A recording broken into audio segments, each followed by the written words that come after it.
Olá! No vídeo a seguir você vai ter a oportunidade de assistir um trecho de uma palestra que eu realizei aqui no Sicredi no dia 12 de novembro. Neste trecho eu falo sobre como eu faço o rastreamento de câncer de próstata aqui no consultório. Se você preferir, você pode assistir essa palestra na íntegra através do link aqui embaixo. Ou se preferir, pode acessar o conteúdo dessa palestra também em podcast. A medicina molecular vem avançando demais, né? Hoje sim, hoje eu posso te dizer, fazer quimioterapia para câncer de próstata já é um crime social. Tá? O que é quimioterapia? Quimioterapia é hoje pode soar um pouco agressivo, mas dentro do contexto vocês vão entender. Tá? Hoje é um veneno que a gente bota para dentro da veia, tá? Que vai matar todas as células. Mas vai matar a célula benigna, maligna, da próstata, do pulmão, do coração, do sistema imunológico, vai deixar o paciente com risco de infecção, vomitando, caindo cabelo, e não vai acertar todas as células cancerígenas. Tá? Então, é uma agressão extrema para um resultado pequeno. Mas é o que a gente tinha. Tá? Só que o mundo vai evoluindo, as tecnologias vão evoluindo, e hoje a gente tem as terapias de células-alvo. O que é isso? Tu vai injetar uma substância que ela tem marcadores, que elas vão encontrar as células que elas precisam eliminar, tá? Elas vão entrar dentro do DNA daquela célula e vão destruir ela exclusivamente. Menos efeitos colaterais e mais efetividade. Tá? Então, só para vocês terem noção do que eu estou falando, isso aqui não é novo. Tá? A enzalutamida, que é um anticorpo monoclonal, que é um desses tratamentos imunoterápicos, terapia celular que eu estou falando, chegou ao mercado em 2012. Tá? E olha o que ela fez. Uma droga. Tá? Essa aqui é a curva de sobrevida de um paciente com câncer de próstata metastático, que já está no osso, que está sofrendo, que é um cara que teria aí poucos meses de vida. Esse é o estudo que marcou o lançamento dela global. Tá? Aqui a curva de quem usava remédios normais, que a gente chamou de placebo, quimioterápicos normais. Tá? Em 21 meses, menos de 10% estavam vivos, e com uma qualidade de vida péssima, internando por infecções, caindo cabelo, vomitando, emagrecendo. Nós sabemos tudo isso, a gente vê os pacientes em quimioterapia lá e sabe o quanto que isso é tóxico para o organismo. E os resultados, claro, entre não fazer nada, claro que tem resultado. Mas uma droga só, olha a curva. Tá? Em 21 meses, mais de 50% dos pacientes estavam vivos. Mas não só vivos, qualidade de vida. Bem, peso estável, tá? Convivendo socialmente, bom controle da dor. Tá? Uma droga. Custo disso. Bom, tudo aqui, num país que nem o nosso, tem que ser relevado o custo. Tá? É um custo proibitivo. Hoje, acho que a enzalutamida deve custar, sei lá, uns 15 mil reais por mês. Tá? Mas como é que a gente vai medir o custo de múltiplas internações, remédios para vômito, o custo social daquele paciente afastado, o custo de qualidade de vida daquele ser humano? Será que não é bem mais de 15 mil reais? Eu acho que sim. Tá? Então, assim, essas drogas elas estão chegando, elas custam caro, mas o impacto que ela gera, talvez consiga financiar o custo dela. O problema é convencer quem vai pagar. Né? Tá? Esse é o grande problema. Isso não é novo. E não tem quem não tenta convencer. Não acha que não vá lá os grupos organizados, sociais, falar lá para o governo, falar para os planos de saúde, tentar mostrar em dados, os dados estão aí. Mas a cabeça tem que mudar. Né? A cabeça tem que mudar. E o que está lá na ponta é o reflexo do pensamento da maioria. Né? Não ache que isso é exclusivo, não. É o político, ou é o juiz, ou é o sistema que não consegue entender. O sistema reflete a gente. Nós temos que mudar. Nós temos que mudar a nossa postura. Então, isso aqui está acontecendo. Temos aqui pelo SUS? Não. Como é que se acessa a enzalutamida? Claro, selecionando os pacientes, não é todo mundo que usa. Mas vai lá, vocês sabem bem como é que é essa peregrinação.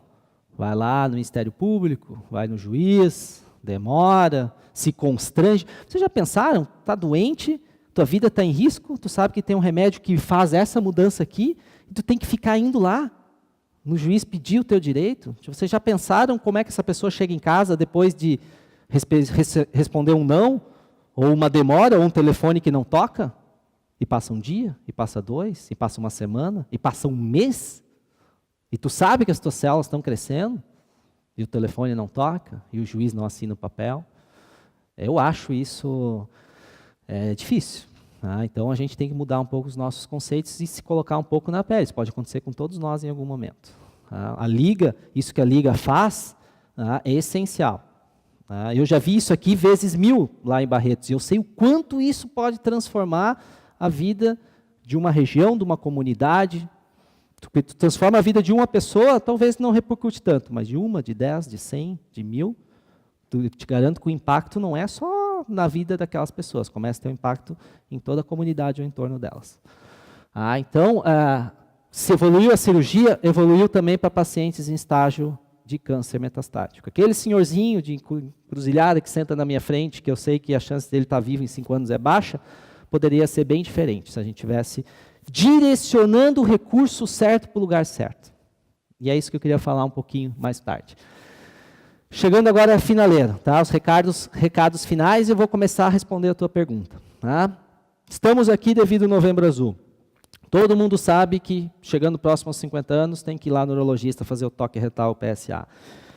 Se vende a ideia de que isso tem que ser para todo mundo e feito anualmente, e as mulheres pegam pela orelha, levam o homem lá, e o homem que não for, olha, é preconceituoso e não está cuidando da sua saúde.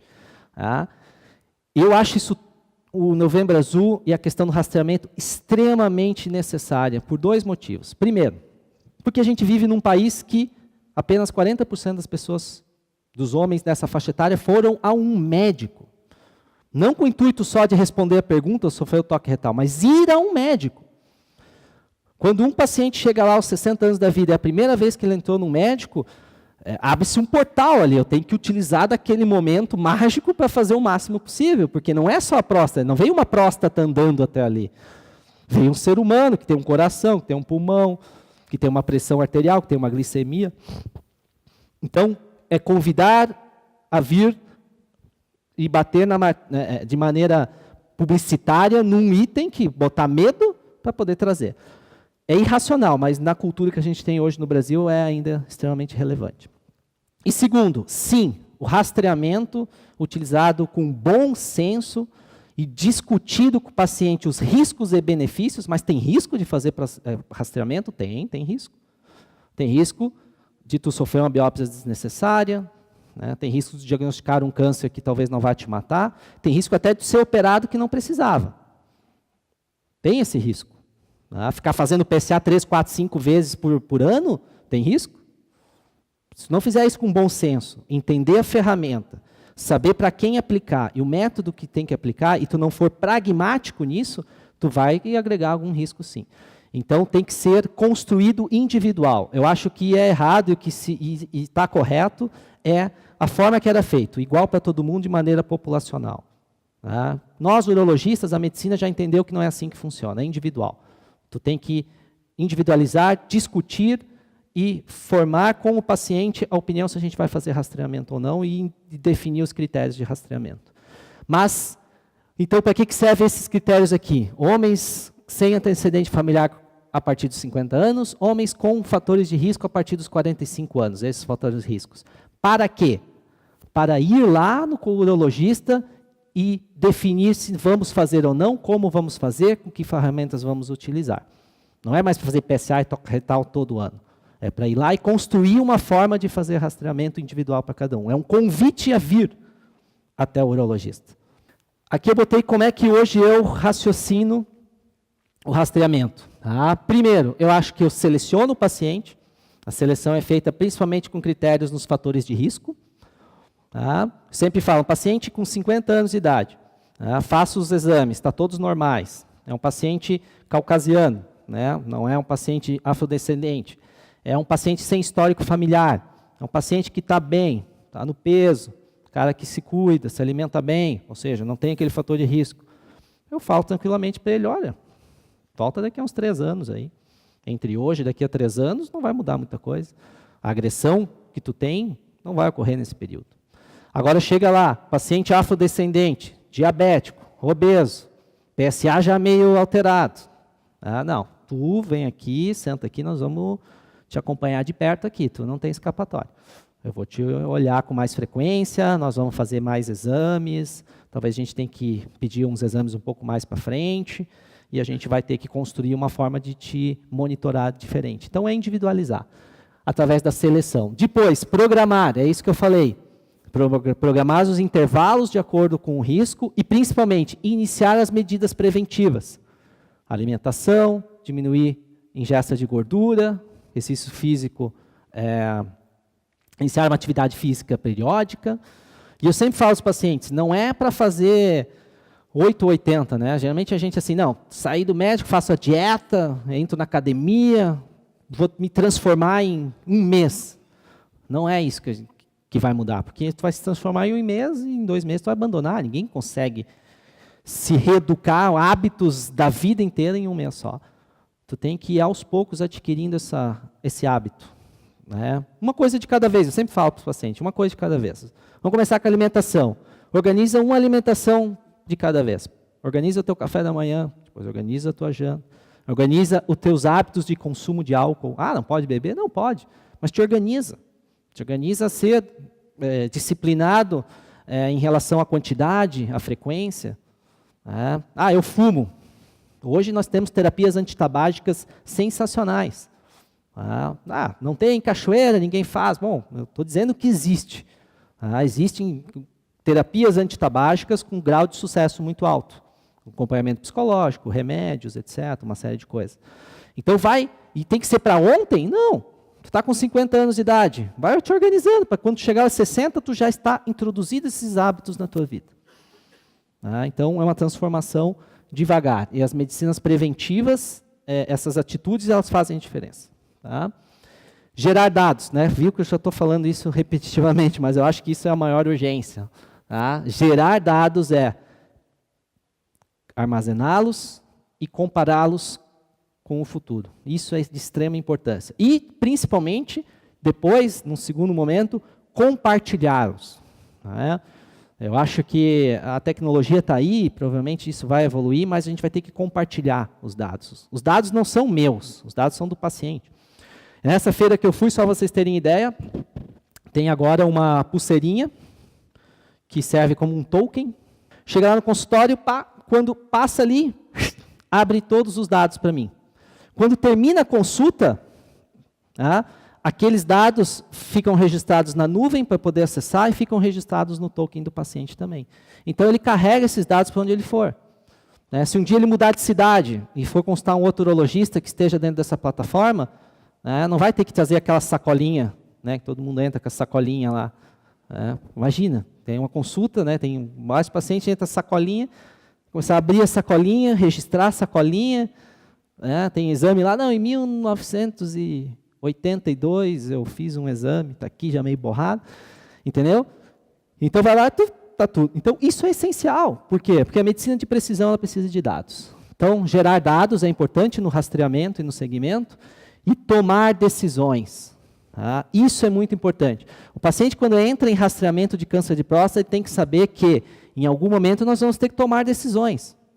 Tomar decisões de quando fazer uma ressonância, tomar decisões quando fazer um PHI, tomar decisões quando fazer uma biópsia, tomar decisões como teu PSA subiu um pouco, acha que não é para biópsia ainda, vai para casa, volta daqui a 3 meses, o que tu acha? Tu está seguro com isso? Está tranquilo? Confia?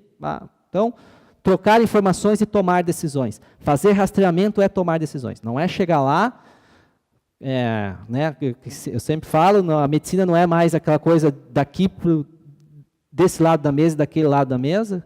Se eu escrever na receita, pegar o carro e ir até a ponte do Fandango e se jogar, tu vai lá e vai se jogar. Não é isso. É trocar e compartilhar informações e tomar decisões de maneira conjunta. Tá? Então, essa é a forma ideal de fazer rastreamento. Não é só ir lá, toque retal, PSA, vai para casa e volta daqui a 1 ano. Tá? É mais complexo que isso. E a causa óbita deveria ser uma vontade própria, que isso nos ajuda muito, né? Mas eu entendo que a nossa cultura tem que mudar também. Também, eu acho que isso aí, assim, ó, o Sim Câncer não se conseguiu, desde 2005 até hoje. Tem uma plataforma Prontinha, só lançar os dados. e a gente não E consegue não alimentá-la, consegue. né?